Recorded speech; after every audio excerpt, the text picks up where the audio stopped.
Who is Mahmoud Abbas and what are his achievements over the past years for the Palestinian people? Mahmoud Abbas. Hello, everyone. Welcome back to. Today, we have a fascinating topic to delve into: the political journey of Mahmoud Abbas, a prominent figure in the Middle East. Before we begin, make sure to hit that subscribe button and ring the notification bell so you never miss out on our content.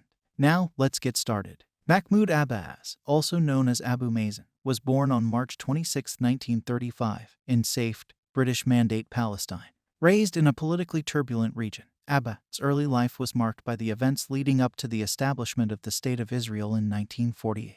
He later earned a law degree from the University of Damascus and continued his studies in Moscow, where he completed his PhD in history. Abbas became involved in Palestinian politics in the 1950s and played a crucial role in the Palestinian Liberation Organization. As a close aide to Yasser Arafat, he was involved in various diplomatic initiatives representing the Palestinian cause on the international stage. The 1993 Oslo Accords marked a significant turning point in the Israeli-Palestinian conflict. Abbas played a key role in these negotiations, leading to the establishment of the Palestinian Authority and the recognition of Israel. However, the road to peace was not smooth, and the process faced numerous challenges. Mahmoud Abbas assumed the presidency of the Palestinian Authority in 2005 after the death of Yasser Arafat. His presidency has been characterized by efforts to negotiate a two-state solution with Israel, but progress has been slow due to ongoing conflicts and disagreements. Like any political figure, Abbas has faced his share of challenges and criticisms. Some argue that the Palestinian leadership under Abbas has struggled to bring about substantial changes, and that internal divisions have hindered progress. As Mahmoud Abbas approaches the later stages of his political career, it's essential to examine the legacy he will leave behind. What impact has he had on the Israeli-Palestinian conflict, and what might the future hold for him and the Palestinian people? Mahmoud Abbas, born the 15th of November 1935, also known by the kunya Abu Mazen, is the president of the State of Palestine and the Palestinian National Authority (PNA). He has been the chairman of the Palestine Liberation Organization (PLO) since 2004, PNA president since January 2005, and State of Palestine president since May 2005. Abbas is also a member of the Fatah Party and was elected chairman in 2009. Abbas was elected on the 9th of January 2005 to serve as president of the Palestinian National Authority until the 15th of January 2009, but extended his term until the next election in 2010, citing the PLO constitution, and on the 16th of December 2009 was voted into office indefinitely by the PLO Central Council. As a result, Fatah's main rival, Hamas, initially announced that it would not recognize the extension or view Abbas as the rightful president.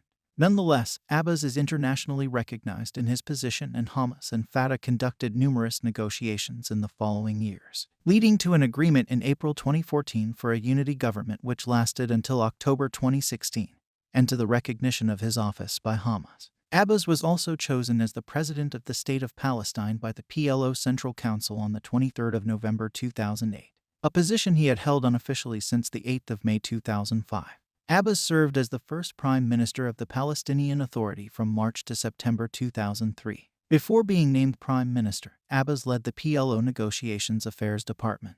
He has been accused of distorting Jewish history and has been denounced as a Holocaust denier for his numerous statements throughout the years. Mahmoud Abbas was born on the 15th of November 1935 in Safed, in the Galilee region of Mandatory Palestine, now Israel.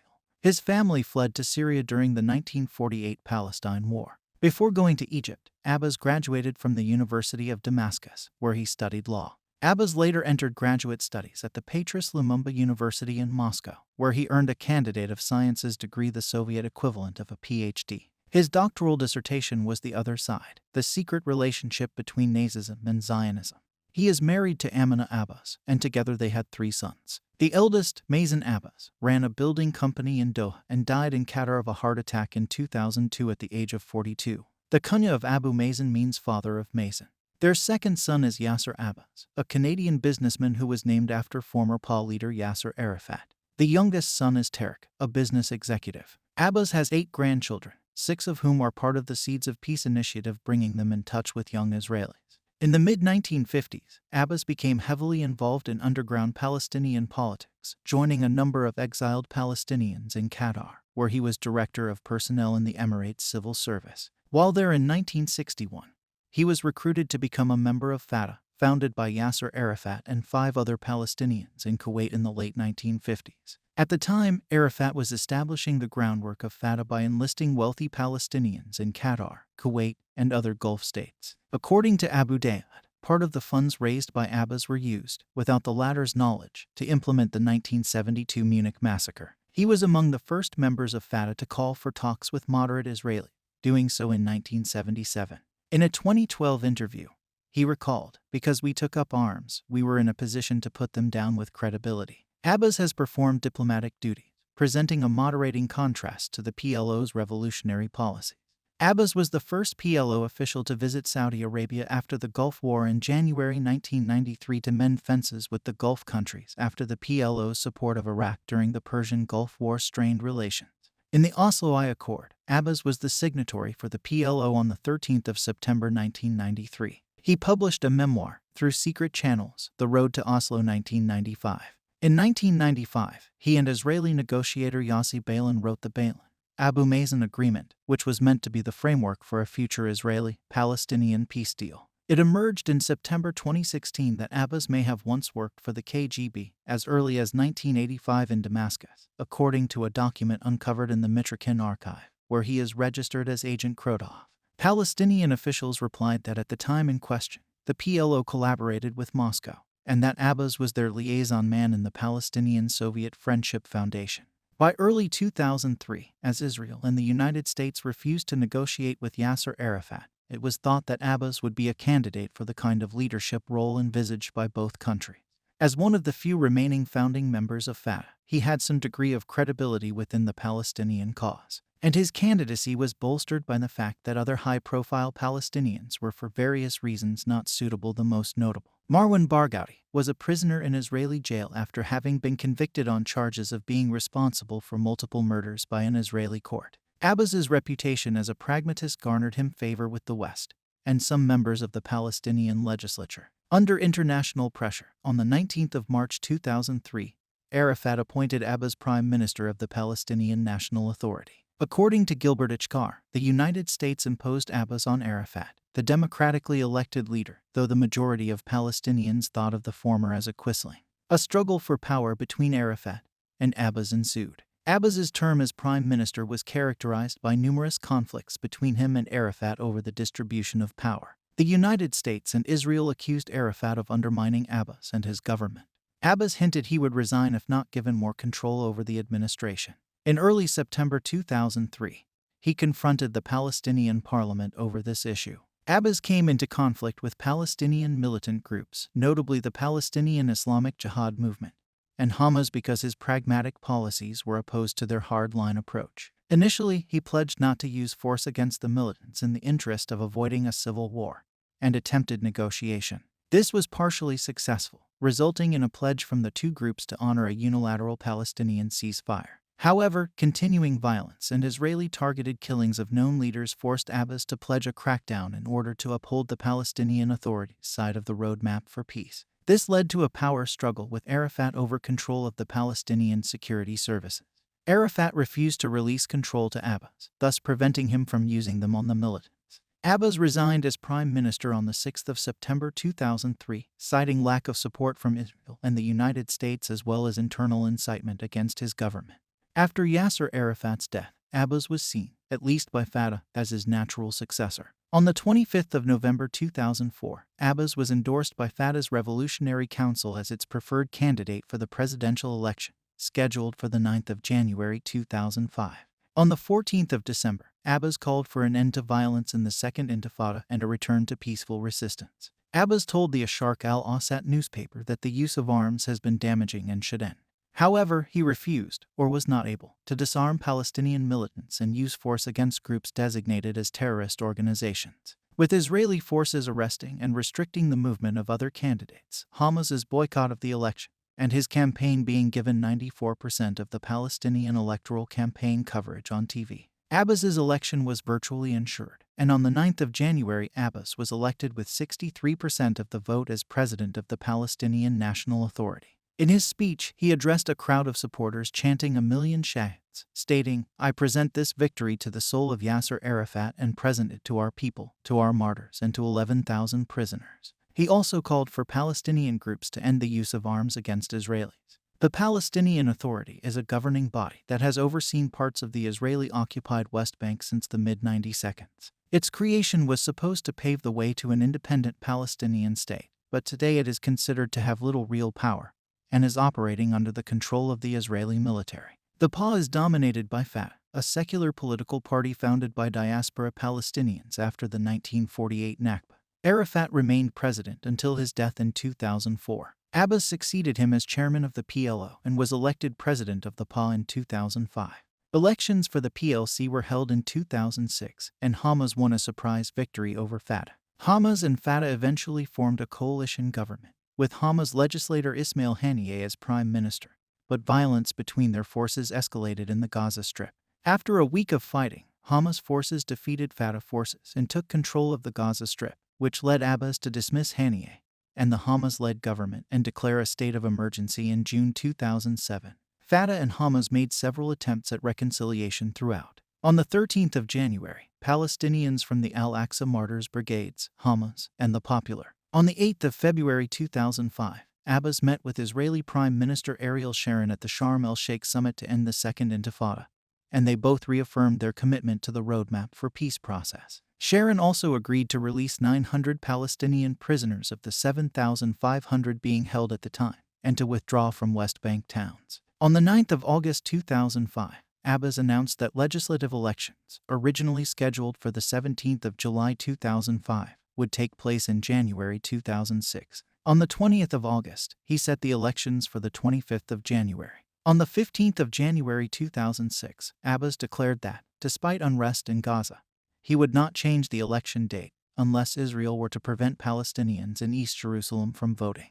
The elections took place on the 25th of January 2006 and resulted in a decisive Hamas victory. On the 16th of January 2006, in the context of Fatah's election loss and Hamas' presumed future one-party government, Abbas said that he would not run for office again at the end of his term. However, following international sanctions against a Hamas one-party government, political and military conflicts between Hamas and Fatah, and the division of the country, which made new elections impossible, Abbas stayed president after the expiration of his 4-year term on the 15th of January 2009. He extended his term for another year, using another interpretation of the Basic Law and the election law so he could align the next presidential and parliamentary elections. Pointing to the Palestinian Constitution, Hamas disputed the validity of this move and considered Abbas's term to have ended, in which case Abdul Aziz Duwake, Speaker of the Palestinian Legislative Council, would have become acting president. On the 16th of December 2009, the leadership of the Palestinian Central Council announced an indefinite extension of Abbas's term as president. Since then, Abbas has remained president of the Fatah-controlled areas of the Palestinian territories. In April 2014, Hamas withdrew its objection in order to form a unity government with Fatah. Abbas has supported the blockade of the Gaza Strip as a means of weakening Hamas. In 2010, Abbas declared that he opposed lifting the Israeli naval blockade of the Gaza Strip because this would bolster Hamas. Egypt also supported this position. In 2014 and subsequent years, Abbas supported Egypt's crackdown on smuggling tunnels and welcomed the flooding of the tunnels by Egypt in coordination with the PA. In 2016, Abbas objected to the entrance of Qatari fuel to the Gaza electricity plant via Israel because his PA would be unable to collect taxes on the fuel. On the 31st of December 2014, Abbas signed an application for Palestine to join the International Criminal Court, just one day after the UN Security Council voted against a resolution demanding the end of Israeli occupation of Palestinian territories and statehood for Palestine by 2017.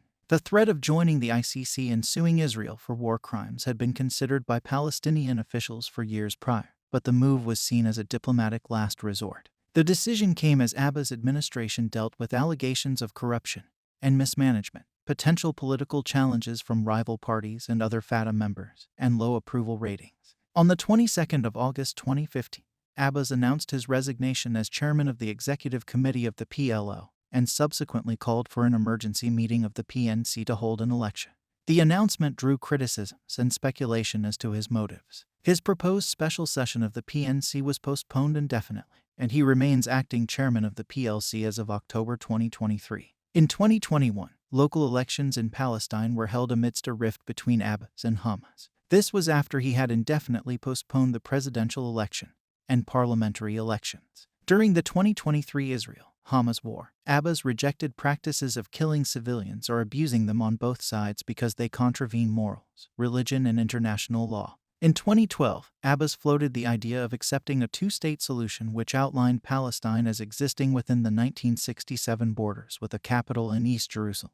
In an interview with Israeli Channel 2 TV, Abbas said, "It is my right to see, but not to live there." The negative reaction to these words forced Abbas to backpedal. According to an international crisis group report, most Israeli officials do not see Abbas as a peace partner, but consider him a non-threatening, violence-abhorring, strategic asset. On the 23rd of June 2016, Abbas repeated to the European Parliament a false press report that rabbis in Israel were calling for Palestinian wells to be poisoned.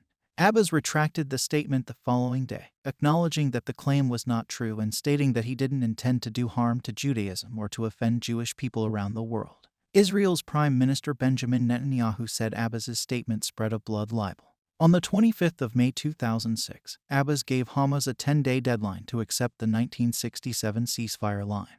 On the 16th of December 2006, Abbas called for new legislative elections to bring an end to the parliamentary stalemate between Fatah and Hamas and forming a national coalition government.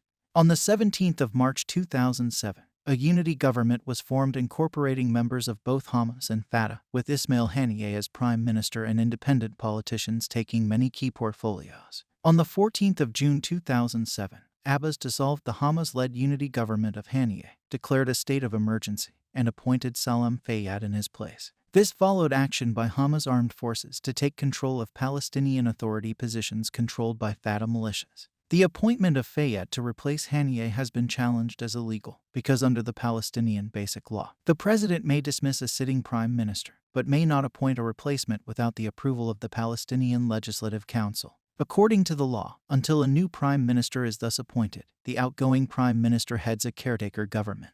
Fayyad's appointment was never placed before or approved by the Legislative Council. For this reason, Haniyeh, the Hamas prime minister, has continued to operate in Gaza and is recognized by a large number of Palestinians as the legitimate acting prime minister. Anas al-Qasim, a constitutional lawyer who drafted the Basic Law, is among those who publicly declared Abbas's appointment of Fayyad to be illegal. On the 18th of June 2007, the European Union promised to resume direct aid to the Palestinian Authority, and Abbas dissolved the National Security Council, a sticking point in the defunct unity government with Hamas. That same day, the United States decided to end its 15-month embargo on the Palestinian Authority and resume aid, attempting to strengthen Abbas's West Bank government. A day later, the Fatah Central Committee cut off all ties and dialogue with Hamas, pending the return of Gaza. On the 26th of July 2023, Abbas met with Turkish President Recep Tayyip Erdogan and Hamas leader Ismail Haniyeh. Behind the meeting was Turkey's effort to reconcile Fatah with Hamas. For many years, Rashid served as Arafat's financial advisor and was given a free hand to handle hundreds of millions of dollars that were poured on the Palestinian Authority and the PLO by the US, the EU, and Arab donors. According to Rashid, Abbas's net worth was $100 million. On the 10th of July 2012, Abbas and his sons were attacked in the U.S. Congress for their alleged corruption. The debate was entitled Chronic Kleptocracy: Corruption Within the Palestinian Political Establishment. There are frequent allegations that officials of the Palestinian Authority, including Abbas, have systematically embezzled public funds. Abbas's mentor and predecessor, Yasser Arafat, was accused of embezzling billions of dollars of Palestinian money. This perceived corruption of the Fatah leadership is believed to have contributed to a convincing win by Hamas in the January 2006 parliamentary election. Fatah leaders were accused of siphoning funds from ministry budgets, passing out patronage jobs, accepting favors and gifts from suppliers and contractors. The source for specific allegations against Abbas was one of Arafat's most trusted aides, Mohammed Rashid, accused by the PA of embezzling hundreds of millions of dollars, who threatened to expose corruption scandals in the Palestinian Authority. In his testimony before the House Committee on Foreign Affairs, Subcommittee on Middle East and South Asia, Elliot Abrams stated that corruption is an insidious destroyer not only of Palestinian public finance, but of faith in the entire political system. I stop at this point today. Thank you for watching. I hope I added something to you. you enjoyed the last few minutes. We will meet with you soon.